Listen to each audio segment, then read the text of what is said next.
Norint pagerinti stuburo rotaciją yra svarbu žinoti kelis dalykus. Tai pirmas, pamėginkite išsitiesti maksimaliai, kiek eina per nugarą ir atlikti rotaciją.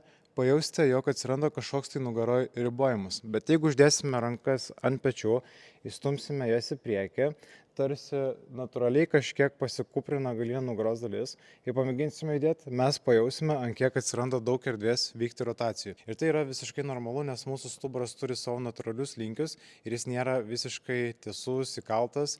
Dėl to, jeigu yra nugara per daug ekstenzijoje, natūralu, kad gali nevykti tam tikrą rotaciją. Ir tam būtent tiks vienas pratimas, kuris padės pagerinti stuburo rotaciją. Galime pasidėti porą blynų, knygas ar kažkokią tai pakelą, kurios galėtume užsidėti ranką. Ranka turi būti po pečiu, keliai po klubais ir kitą ranką ant žemės. Išsistume save atgal. Ir šitoj padėtyje mes atliksime labai lėtą ir gilų kvėpavimą. Šitoj padėtyje galime atlikti 2-3 serijas po 5 ir 8 lėtus gilius kvėpimus iškvėpimus.